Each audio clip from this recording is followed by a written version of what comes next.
It does not matter whether we're changing IT systems, whether we're changing processes, whether we're changing people, that sort of stuff. The focus is on basically planning and guiding organizational change. That is what we're doing. Project work. That the business analyst should be involved with analysis on the enterprise level. So in practice, we observe that it is very hard to make a clear line between requirements and design.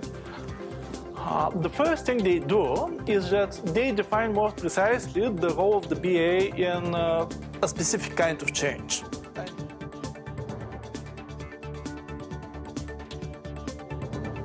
Herzlich willkommen, Peter Lefterov. Thanks for coming and thanks for sharing your information about, cutting-edge information about the BABOK3. Okay, thanks for having me.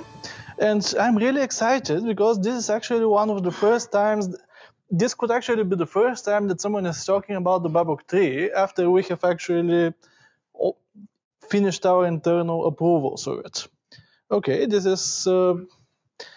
is me basically. As Peter probably mentioned in German, but I wouldn't be certain, is that I was one of the founding members of the IIBA Austria chapter.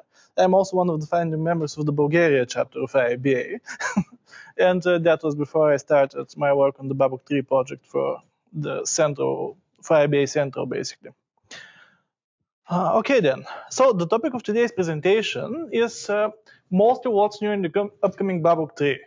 Basically, the IIBA noticed some trends in business analysis across the past years in which we have developed the BABOK3. And this presentation is going to cover some of the most major things that we did with it. We tried not to mess with the version 2 too much, but we may have gone a bit further than we thought initially. So, first, because most of in this audience know the business analysis body of knowledge. But for the ones that are not too familiar with it, I'm going to explain what it is. The business analysis body of knowledge is the main document that defines the business analysis profession. It basically defines the task of business analysis, and this in detail says performing which activities justifies as business analysis, and performing which activity, and therefore doing something that is not inside the BABOK task doesn't really count as business analysis work, according to the IIBA. The tasks in the BABOK are the main content, and they are grouped into knowledge areas, and they are basically what I just said. They define what it is that business analysts do. Underlying competences it defines that what BA should know prior to performing the BA profession, like the basic competences that we should possess. Technique are basically suggestions of ways to perform a task. Techniques is stuff like use cases, like using a specific business process framework, that sort of stuff. So basically, a technique is a suggested way you could do a task, but the techniques in the BABOK are non-exhaustive. That is, the BABOK says these are some examples, but there are unlimited number of techniques you could do to actually perform these tasks, which is the task is the important content of the BABOK, the most important one. And in version 3, we're introducing a new concept, which I'm going to explain in detail later, which is the business analysis perspectives. It is these are a bit more general than tasks in a way that than techniques, sorry, in a way that they suggest general ways to organize business analysis work in a certain environment, in a certain type of project. Because as you will see later, there are quite a range of types of projects that business analysis can be performed in. And IIBA firmly believes that business analysis practices should be expanded to all professions that incorporate these principles, the principles of business analysis. So the timeline so far, what has happened in the past, is IIBA was founded in 2003. Then in 2005, the first version of the BABOK was published. This was the BABOK 1.0. It was a little more than a list of things that BA should do. I mean, I have seen it. It's just a couple of pages long. I mean, it's a very minor thing. In 2006, BABOK 1.6 is published, and it was like one of the first versions of the BABOK that included a really in-depth, detailed explanations, not only of what are the tasks of the business analyst, but in more detail what these tasks entail. I mean, what they mean. And 1.6 is the version that actually mostly popular gave business analysis its present popularity. Like it was the one that really expanded the knowledge on the profession. 2009 is the last when the version 2.0 was published.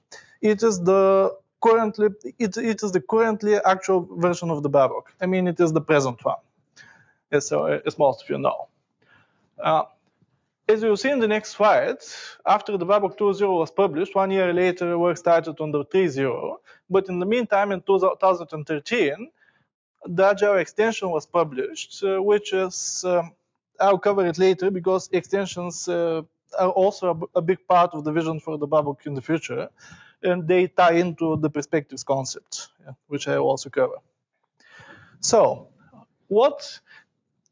for most of you here, BABOK 3 is like, okay, yeah, this guy is coming into this room and he starts speaking about the BABOK 3. This is the first time I hear about it. That is, of course, by design. I mean, no one really wanted to hype up the BABOK years in advance. But what really happened is that 2010, the work was initiated on a high level. I mean, some people at the IIBA started organizing for the creation of the BABOK 3. That's when the IIBA knew it is doing it. The 2011, it is when the core team was assembled. It is basically me and a couple of other people who were assembled to serve as owners of the content. So basically decision makers regarding what goes in the BABOK 3 and what doesn't. Basically, we're the ones who are deciding on the structure, but also on the content.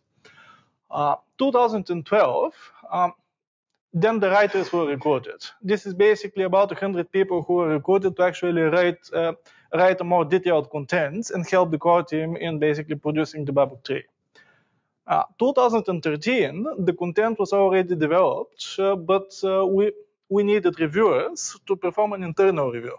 I mean, to get additional BAs who weren't involved in the writing, but could serve as people who basically could take a look at this and say, okay, what you wrote either makes sense or doesn't. They gave some feedback, and based on this feedback, the writers in the core team edited the content. And 2014, we come to this year.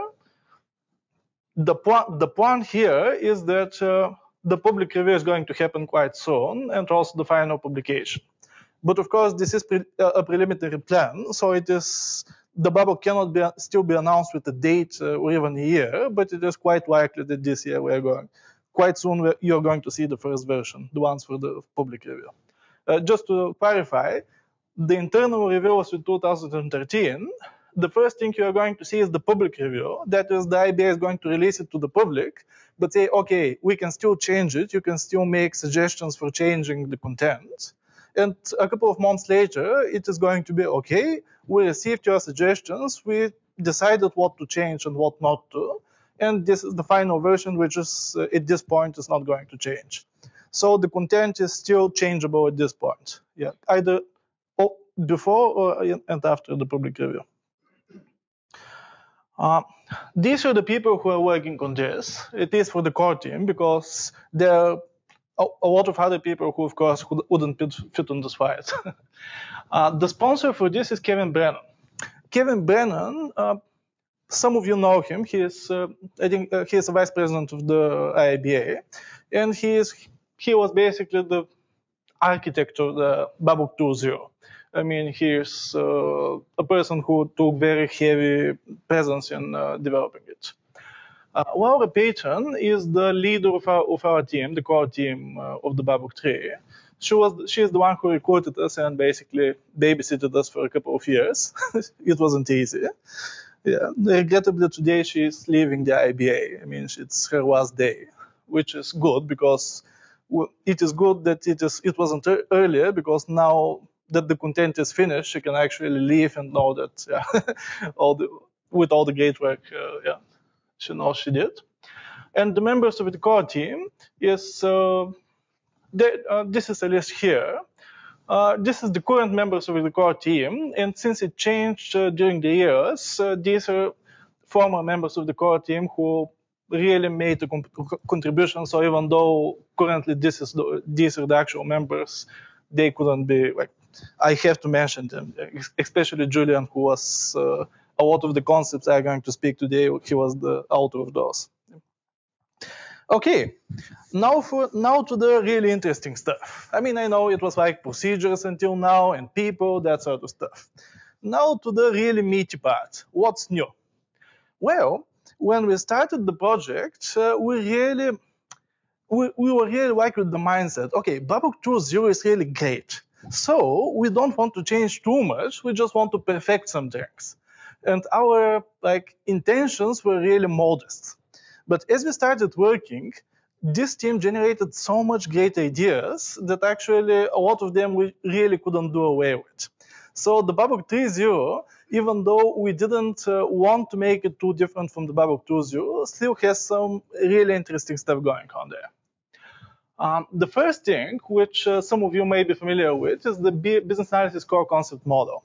It is a model of 6 concepts which are central to business analysis, which serves as a foundation for the BABOK 3. The second one is the transformation of enterprise analysis. It is a complete revamp, and basically the new name of this knowledge area is strategy analysis. In this case, it really, like almost every single task in the knowledge area got replaced, got changed both in content and in name. The second one is we used to have requirements analysis. Now it's going to be requirements analysis and design definition. This is a big one because with this action, we're actually saying that the design becomes part of business analysis. That is, of course, non-technical design. I mean, we don't say that business analysts should be designing software code or stuff like that. We are saying that it is not productive to draw a line and say this is analysis, this is design, and say this is what the business analyst does. This, the design stuff, well, we don't really know. I'll get into more detail on that on a subsequent slide.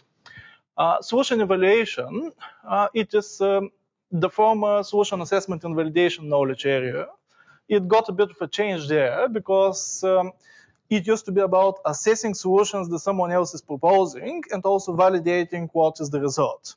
Since the solutions are now proposed as part of the design definition process here, now it is solution evaluation. The focus is on evaluating solutions, not assessing them beforehand.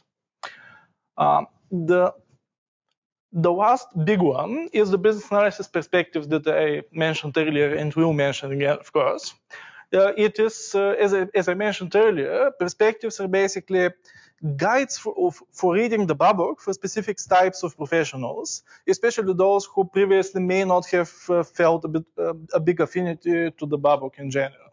We made a lot of effort to remain the BABOK as friendly as it was to IT professionals, but actually make it friendlier for people who are performing business process analysis or management consulting, strategy analysis, that sort of work. We really wanted to expand the business analysis profession and actually incorporate these people within it.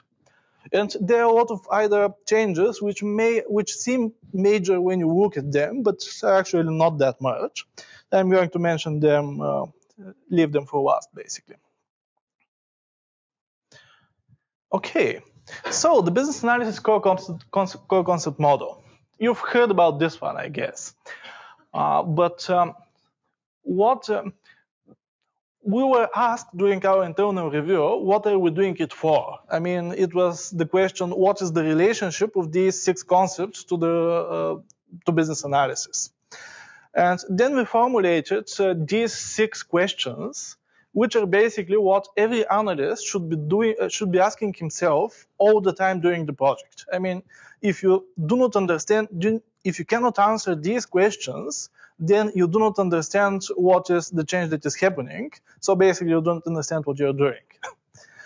The first question is, what is the kind of change we are doing? Are we changing IT systems? Are we changing processes of the organization? I mean, what is the kind of change that we are initiating here and trying to facilitate? Yeah, and of course, since I'm talking about change, I have to mention that our new definition of business analysis is the practice of enabling change in the context of an enterprise. So basically, if we are guiding change, we are facilitating change within an organization in a structured manner, in a controlled manner, that would mean that we are doing business analysis. It does not matter whether we're changing IT systems, whether we're changing processes, whether we're changing people, that sort of stuff. The focus is on basically planning and guiding organizational change. That is what we're doing, and doing it in a controlled manner. Okay, so first question is, what is the kind of change we're addressing? The second is, what are the needs we're trying to satisfy? What are we trying to achieve here? The third one is that what are the solutions that we're creating or changing? I mean, what is the result of our work, basically? Then we have, who are the stakeholders involved? We have to know the people who are involved in this. Then we have to ask, this is the tricky one, what do stakeholders consider to be of value? Because some organizations are very focused, for example, on customer satisfaction. Other organizations are focused on monetary remuneration. It is, every organization has a different perception of value, and therefore understanding what is of value in our current situation is important so that we guide the change at the right place. I mean, maybe we think that customer satisfaction is important, but if the organization as a whole perceives monetary income to be of more value, then we have to put the needs of the organization first and not our own opinion of what is of value for us. Then we have what is the context, and of course the opposite is true as well. I mean, if we personally think that something is of value, but the organization values like its customers or its culture or that sort of stuff, we need to be aware of that. Then what is the context in which we and the solution are in? So first, what context are we working in? For example, are there other projects going on within the enterprise? If we're changing the IT system, is it to serve the current business process or is it a future one? Then once this solution is implemented, what is the environment it is going to function? I mean, nothing functions in a bubble. We all know the situation where we create the perfect system, then we deliver it within the organization, and then we realize that actually no one wants to use it because we are operating on old instructions. I mean, things that we weren't mindful of what is the context here. So basically, these are the 6 things that we identified to be the center of business analysis work, to be the central questions that we're discussing and answering.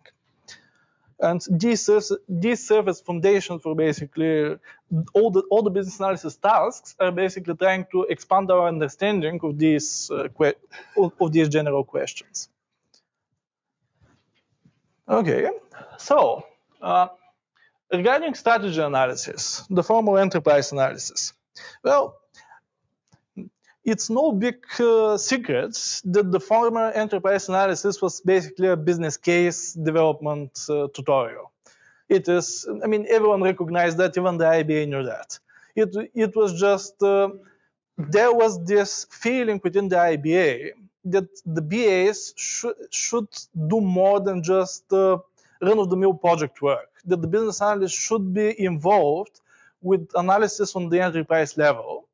And within the BABOK 2.0, the enterprise analysis was meant to actually communicate that idea. And in 3.0, we had the excellent opportunity, after having feedback from the community, to actually address that in a much deeper level, to actually expand on that idea and communicate it even better. So what strategy analysis entails in the BABOK 3?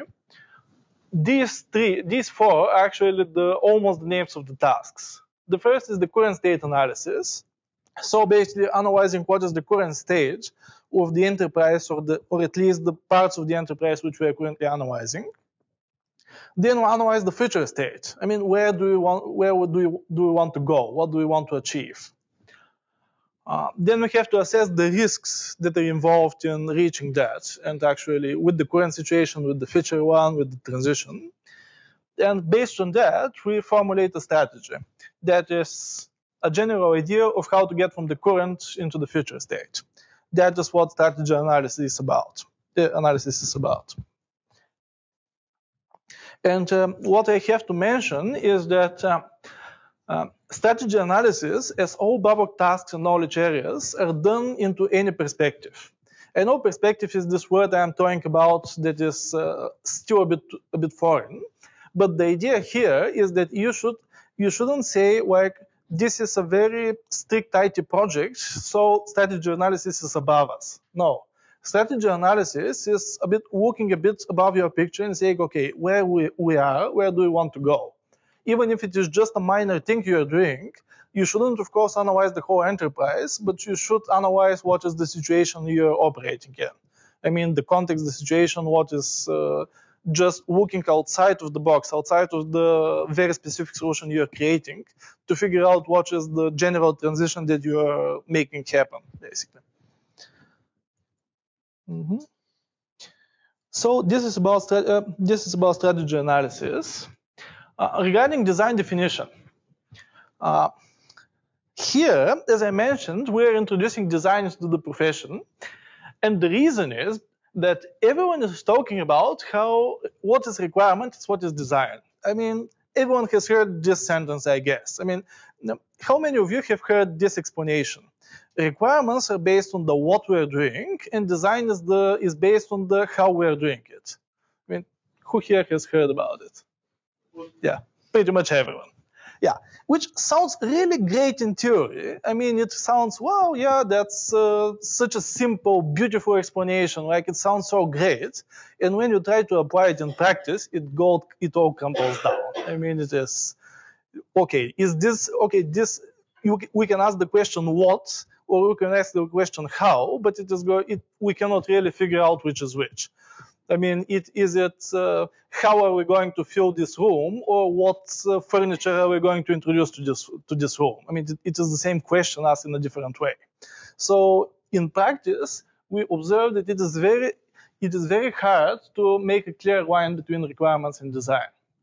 What we, of course, have consensus is that some types of design are too technical. They should be left to the technical experts, to the implementation experts. But it is not, the problem is not that this is a design, the problem is that the nature of it, I mean the technical aspect. And so we shouldn't limit business analysts that they're doing requirements and not design. This is actually doubling, in an IT project, even in an IT project, business analysts do often some parts of the design and should be doing it. But in a business process project, for example, it is the big rock that we face there, that if we say business analysts are doing requirements and not design, then when you are designing business processes, you are not doing business analysis. It was a very poor explanation of things, because obviously when you're designing business processes, you are doing business analysis. So we had to include it. What we decided is that there is a line between requirements and design, and it is in the activity. Requirement specification is about figuring out detailing the needs, what needs to be done. And design definition is about exploring alternatives as to how to achieve this solution, how to create a solution. And now we have both kinds of tasks. I mean, we already had requirements into the BABOK, and we haven't changed that thing too much. But now we're introducing exploring solution options, which is basically design definition as a separate task within the requirements analysis and design definition knowledge area. And it is important to note that in some cases, business analysts will do requirement specification like only requirements. In some cases, business analysts could do design definition. This could be the main thing they're doing. As I said, for example, when designing business processes, the requirements play a very small portion. I mean, they're there, but in the final deliverable, you do not really have, I should design a process that does this, and this. You design the process, you present the result. So and in some cases, we could actually do that at the same time, because you do not write down this process should do this, and this, but you still have it in mind. You still perform requirements analysis, even if it is not your main deliverable there. So it is, so these tasks can be combined. And something that I should mention is that had another problem here that when we introduce design, okay, we introduce design, but do we change all the tasks in the BABOK to say, for example, requirements and design management or requirements and design communication, that sort of stuff? We decided to be a bit conservative here and actually say, okay, name the tasks after requirements, something like requirements prioritization. But within the task, we talk about design elements prioritization, like prioritizing parts of the design as well. So even if you see a task that says requirements, you shouldn't really be, you should read it instead of being certain that it's only about requirements. The solution evaluation thing, compared to the other two things I mentioned earlier, this isn't that major. What we did here was basically cleanup, because we had a lot of complex sounding tasks here, and we were aware that this knowledge area isn't having the popularity it deserves, let's say. What we did here was, for example, we have analyzed performance measures now as a separate task. I don't believe it was the case before. And what happens here is that, okay, we monitor the solution performance, but we also analyze how the solution performance is monitored. That is, okay, we say, is the solution reaching these target numbers? For example, is it making money? Is it improving efficiency? That sort of stuff. But we are also analyzing: are we measuring the right thing, and are we measuring it right? So analyze performance measures is the task that deals with that, with seeing with checking if we are looking at the right thing. Then we have this really complex sounding, but not that hard to explain really, solution limitations versus enterprise limitations. The idea here is that when we analyze solution performance, there are two possible reasons the solution is not performing up to potential, why it is not doing its job, basically. The first is that the problem is within the solution. There is a deficiency within its design, within its execution. Something is wrong within the solution that was created. The second option is that there is an external factor which could not have been foreseen during the solution development that is preventing the solution from achieving its potential. Like something changed within the organization, within, for example, the legal framework. Okay, you made the perfect accounting system, and then they changed the accounting wall, so that system is basically not doing anything. It's not really a problem with the system, it is a problem with something external that you have to adapt to. So your solution and enterprise limitations is about checking why the solution is not performing, so that you can do the subsequent task, which is basically recommend the actions to increase the value. Adapt to these enterprise limitations, or try to remove or mitigate them, or change the solution in order to repair it and make it deliver value. Okay, now we get to the business analysis perspectives, which I promised like at least twice during this presentation, and now I'm actually delivering on this promise. At least for me, this is the most important thing we're doing, because with the perspectives, we're helping reach a greater audience. We're explicitly saying, okay, this, and this are business analysis. The first thing they do is that they define more precisely the role of the BA in a specific kind of change. I'm going to list the types later. The second thing is that they provide information on common techniques. That is, if you're a business analyst and you're doing business process analysis, for example, what are the major techniques that you're likely to, methodologies, that sort of stuff, what are you likely to apply? These techniques and methodologies sometimes could be used by other business analysts doing IT work or management consulting work, but as you all know, there are techniques and methodologies that are very specific to process analysis. So these techniques would go here into this, into the perspective business process analysis, or management in this case. What they are meant to do is basically help different kinds of BAs relate the BABOK to practice. Because very general, as has been mentioned a lot of times. I mean, a lot of people say it is very general. It doesn't really focus on like the IT enough, on the business process enough. Whereas other people say, okay, the BABOK is not general enough. It is providing too much IT detail, for example, that prevents it from reaching its potential and clicking with other audiences.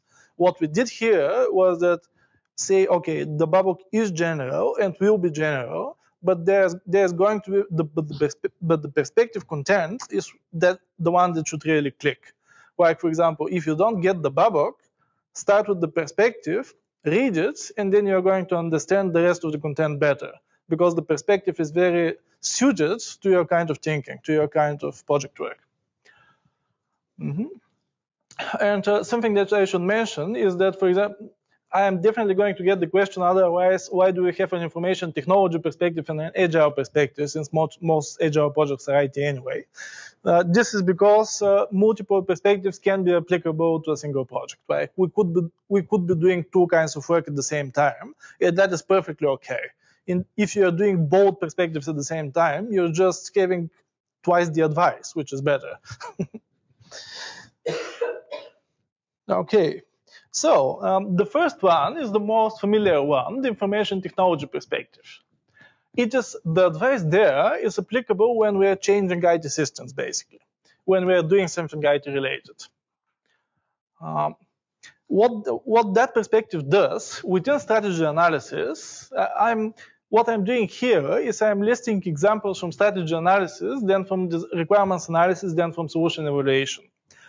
Strategy analysis here is about analyzing the current and the future systems and how they are used, like analyzing the whole infrastructure of IT systems that we are addressing, and not just the single solution that we are currently changing or the single functionality. Defining requirements is about basically defining requirements to the solution. I mean, what we're basically used to doing in this perspective, and also non-technical solution design. That would be, for example, designing the business data structure, for example, like without all the technical details that go into it. Basically, designing what is the major data that this application supports, and how it is it related. And what it evaluates is whether the IT systems properly support the processes of the enterprise. There is the major focus there. And this, of course, is within the perspective. I mean, within the perspective, within the BABOK3, you're going to find how every knowledge area is applied when we're doing this perspective. Like strategy analysis is about this, requirements analysis is about this, solution evaluation is about this. That is basically the stuff that we're putting there. The Agile perspective, what we agreed there is that the Agile perspective isn't constrained to IT applications, but it is basically an approach. And we should treat it as an approach to any kind of BA project, as opposed to a specific kind of BA project. So it is, whenever we are applying Agile principles, we can apply the Agile perspective. So basically, I'm not going to say what we are analyzing here, because the what part isn't really there. I mean, it isn't what defines the perspective. What defines this perspective is that current and desired states, they are reassessed constantly. We assume they are going to change often. Then requirements of design are progressively elaborated, and we can easily change them, as we all know that Agile postulates. And the evaluation of solution is an ongoing process. We do not just make the solution and then start evaluating it, but we make a part of it, evaluate it, make another part, evaluate it again, that sort of stuff. So what defines the Agile perspective is basically the pace of the work we're doing, like the way we're applying the BABOK. Peter, yeah? Some information from the Agile extension that has flown into this section, or is it, can it be seen separate? Yeah, thanks for that question. It's a very good thing. We discussed that. I didn't mention that earlier, but Shane Hesty, who is one of the members of the core team, he is basically the architect of the Agile extension. He is the one who got the team there together, and he is also a board member of the Agile Alliance. So we have a lot of presence from the Agile crowd there. What we decided about the perspectives and the extensions in general, because the Agile extension is not going to be the last one, is that in the far future, when the IIBA can actually do it and get the people to do it, every perspective is going to get an extension. Like the perspective is just 5 to 10 pages of advice, very general advice of how a certain type of professional, like an Agile business analyst or a business process analyst or an IT analyst, is going to read the BABOK. Whereas and we cannot really put that much there because it's going to be part of the BABOK and it's going to be part of certification. We do not really want to make this a really, really long document for people to read. So what we are doing is that we are putting the most essential things in the perspectives, and then the extensions are going to be basically an extended version of the perspective, like much more details over the same thing. Yeah, and so that is the vision there. That in this case, the perspective came after the extension, but in the other cases, the extension is going to come after the perspective and really expand on the concepts that are there. That is the relationship between the two. Yeah, so thanks for that question. I had intended to cover that, but may have forgotten. Okay. The next one, it is a relatively new one, unlike the Agile and IT, the business process management perspective. Of course, it is applicable when designing and improving business processes. What we analyze there in strategy analysis is the current and the future states of the end-to-end process. That is the big process that we're trying to redesign, like the high-level process of the organization that we're addressing. Then, requirements analysis and design definition, it is basically about creating the process models and all the related artifacts to those. That is creating the detailed explanations of the processes that we're trying to design. And evaluation is done and evaluation is based on the general needs that are defined. What are these processes done for, basically? That is why value is important, like understanding the value of that this process is trying to achieve. Yeah. And basically it is about figuring out, okay, does this process do this? Like, is it achieving its key KPIs, for example? Are the KPIs sufficient to measure this process? If the process is not achieving its purpose, why is that? Is the process broken? Is the organization as a whole broken, or something like that? So it is. There's a lot of things that we can do there. The next one, yeah, I think is the fourth one. Business architecture.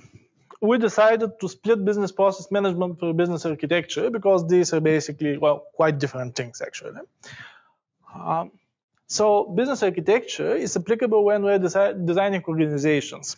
Here I have to mention, especially considering the language thing, that in the BABOK, an enterprise is basically the big thing we're analyzing. I mean, the company and everything outside the company that interacts with it. So an enterprise is basically the biggest possible domain of analysis, let's say. Whereas an organization within the enterprise could be, for example, a department. So, for example, if we're analyzing the finance, if we're doing process changes in the finance department for an organization, then the organization we're analyzing is just the finance department, even though the enterprise is much bigger than that. So the idea here, why I'm saying that, it is to stress that business architecture is not just about designing like this big heavy enterprise. It could be about designing a small parts of it, and that's what we call organization in the BABOK3. What current and future state do is basically analyzing the current and future state of the organization as a whole. It should be familiar. It could really be from any other guide into organizational modeling. What it does in requirements analysis is that it defines the detailed models that describe the organization. I mean, doing the grunt work. I mean, doing the actual design there, and the requirements. That is For example, if within the organization we have multiple departments, setting the objective for each department, then setting the structure for each department, that sort of stuff. And then we evaluate the performance, which is the idea here is we do not have a resident business analyst staying with the organization and always checking, okay, is this organization doing its work? But what we do is basically we design the checks and balances within the organization itself, so the organization basically has means on which to actually act upon self-improvement. That is what the business architecture team did. Maybe here I should mention that each of these perspectives had a separate team that was working on them and actually building the content there. What we decided was that the core team is owning the content as a whole, but we cannot really be experts in every single type of business analysis. So we found a couple of other people within the IT domain, within the Agile domain, within the business architecture domain, and said to those people, okay, this is the structure of a perspective. This is what you're expected to produce, but please produce it in a way that really sounds meaningful to you. That is, instead of like IT business analysts writing how to write business architecture or stuff like that, we actually asked actual business architects to write how they do their job, even if most of them are, of course, familiar with the BABOK as well, but it was more important to be familiar with the subject matter. Mm-hmm. Yeah? I think the business architects have completely different professions. Are you distinguishing between business analysts and business architects? I mean, what they're doing, because I mean, it would be good to know how the business analyst supports the business architect and the architecture. Because in the company, sometimes you have, sometimes you don't have a business architect, and then it's the expectation that the business analyst should cover it. But it's huge. It's not really. Okay, it's bigger than a business analyst. That's a very interesting question. There is a yes and a no there. The no is that the business architect is not bigger than the business analyst, and it is not really different. What our vision is that the business analyst is that is a big profession.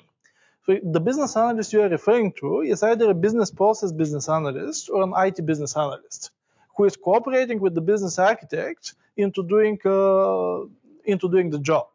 What we are saying is that, okay, we have the business process business analyst, we could or we could not. We have the IT business analyst, and then we have the business architect business analyst. So the business architect is basically a type of business analyst. That's what we are saying. And these three could be the same person, or they could be different business analysts who are cooperating. What we are saying basically is that all the things that I'm mentioning here, they're all types of business analysis. And even if most business architects do not really perceive themselves to be business analysts, they are still doing very similar things to the ones that are written in the BABOK. So therefore, by definition of the profession, we can count them business analysts. That is that is how we're basically grabbing the profession and saying, oh yeah, this is ours. You're making it more visible, but actually the BABOK 2.0 already covers that definition that you're giving. Yep, that it did. But it wasn't really, you really had to read into it. I mean, you really had to like read into detail, and after that you realize, oh, they actually mean that the business architect is a business analyst. But in the 3.0 is just out there. It's just, yeah, business architect is business analyst, and you should start reading the BABOK with that assumption. It is not something that you're going to just, it is not just something you're going to discover as you read it. It is something that you will know from the beginning, from the TOC, like table of contents, because it's there. So yeah, basically that was a very good question about how the different kinds of business analysts interact. That is our vision, that it could be the same person doing both kinds of work, or it could be different people doing different things. The last one we are covering, it is the business intelligence perspective. Again, here we have a bit of an overlap because we have a lot of IT business intelligence perspectives. But as I mentioned, overlap is okay here. when is the advice in this perspective applicable? It is when we are transforming data to value-added information. Okay, the organization knows some stuff, but it isn't utilizing this knowledge properly. So we are improving the data flows in order to actually get it, have the data, create information out of it. As you may know, data is basically referred to meaningless bits of stuff we know, whereas information should be meaningful by its nature. Analyzing the current and future stage is basically applied to the information flows, like the big information flows. Where is information coming from? Where is it going? Is it going in the trash can? Defining the requirements in design there is about the detailed changes that are going to happen. Okay, where not the general sense of where is this information coming from or going, but the detailed. Okay, where is this field coming from and where is it going and what are you using for? And evaluation, the colleagues there really had a great idea about evaluation that most business intelligence, that a lot of business intelligence analysts sometimes think that they should be evaluating whether about what they should be doing is repairing the information faults that already exist. That is, okay, information used to be present, now it is not present, now let's repair that fault. And what they mentioned here is that we should evaluate whether the information resources are fully utilized. That is, even if the information flow wasn't existing in the past and never had existed, we should still evaluate that we should still consider it missing if it could be potentially useful. Like that the evaluation should cover that. Is there stuff that the organization knows but isn't utilizing? And basically these 5 things that I just mentioned, this was the 5th one, if you don't count. These 5 things that I mentioned, these are the major perspectives that we're introducing to the BABOK3. These are the types of business analysis we want to really recognize as parts of the profession. That is not to say that we are going to end here. We obviously have a very ambitious goal here, so we're going to start with this 5 and then expand even further. Basically, what we are saying is that business analysis is about organizational change. We have a lot of types of organizational change, so we can actually expand into a lot of areas here. Like basically, give advice to a very wide groups of professionals outside of the traditional business of the traditional people that think of themselves as business analysts. These are all those which are currently contained in the BABOK3 draft. Yeah, in the BABOK3 draft, it is going to be these 5. For example, what I think is missing some kind of organizational development. Organizational development. Well, I cannot really answer to that because in order to include the perspective, what I asked the teams to do, I mean, because I actually made the template for this, for the perspectives, like how they are structured, not what is in them. I told them, okay, you have to define what kinds of business analysts are doing this, then what are the kinds of the solutions delivered, I mean, what is the result of the work, then also what is the kinds of the problems that are addressed. I mean, so for example, if we were to include organizational development as a separate one, we have to define every single aspect of that. I mean, it could be possible. I mean, everything is possible basically. If you think it is a separate perspective, then it may be justifiable, and it can be suggested and it can be analyzed basically. But it's basically up to IIBA management. It's not even. In this case, the core team didn't actually decide these are the 5 perspectives.